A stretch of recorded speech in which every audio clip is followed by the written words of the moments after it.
Good afternoon. I'm Dan Sweet. I'm Director of Public Relations and Communications for Helicopter Association International, and we are here in Atlanta at HAI HeliExpo 2023. And joining me today here on stage is Mike Iven. And Mike is the Salute to Excellence Maintenance Award winner, sponsored by Rolls-Royce. Mike, thank you for coming to the show today. I know this is not your first time. Thank you so much for having me, absolutely. Have you had a chance to look around the floor yet? Yes, we walked a bunch of it. It's an exciting show, lots of aircraft on the floor, and it's super well attended, so I'm excited. Well, let's get started. Please tell me about your career in aircraft maintenance.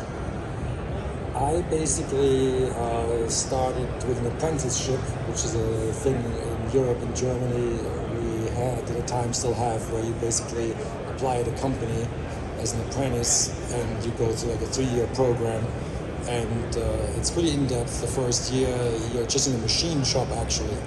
They really want you to learn from the ground up, the material, things like that.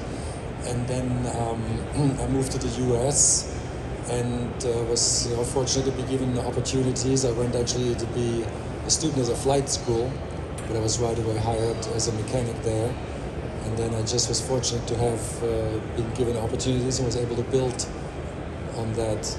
And then after a few years with some MRO and OEM experience, I went back into the field in Hawaii for working for Nicole.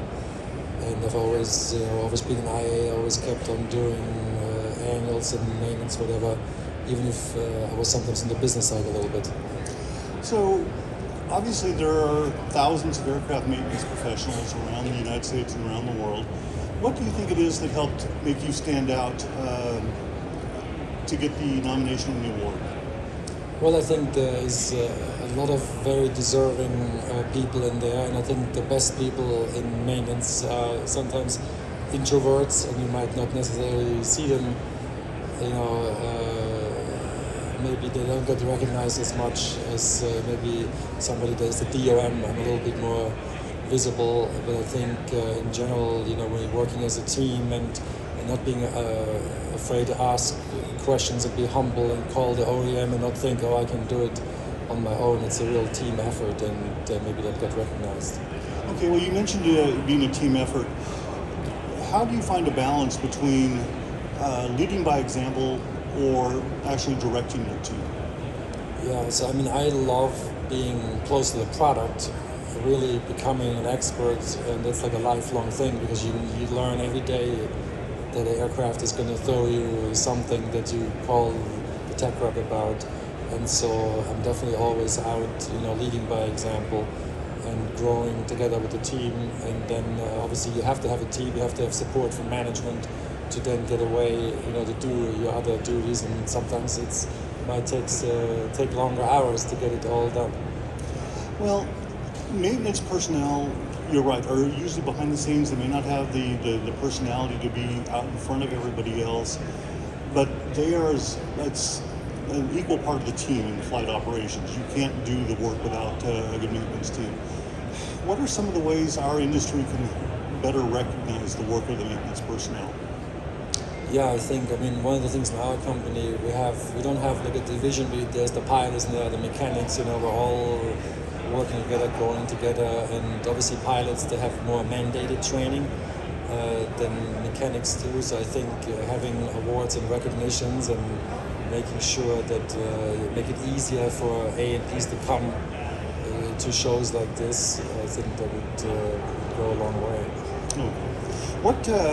What skills or abilities do you recognize and appreciate in other aviation maintenance personnel? Definitely humility, I think. Willingness to share, not keeping whatever you know to yourself, but grow the team. And then also being humble and keep asking questions. And there's a lot of good guys that I admire a lot, because nobody is good at everything. And I like to be humble enough and say, hey, I'm going to get the guy who is maybe doing it better than myself. Well, your career path is slightly different, coming from outside the United States and then coming into the U.S. If somebody wanted to try to get to you where you are in your career position, what advice would you give them?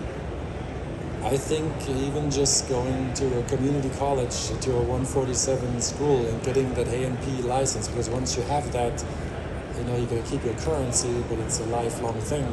And then you can build on that. You can be an 8 to 5 mechanic and do your thing, or you can, if you step up to be a little bit of a leader, you can take it, you know, all kinds of places. I think it's a super good career, and with the technology that's changing, you can. There's a lot of electronics. There's humps. There's a lot going on. It's a super career path. Okay, well, thank you again for joining us, and congratulations on your work. Please join me in honoring Mike Iven, our 2023 Salute to Excellence Maintenance Award winner, sponsored by Rolls-Royce. Congratulations, Mike. Thank you.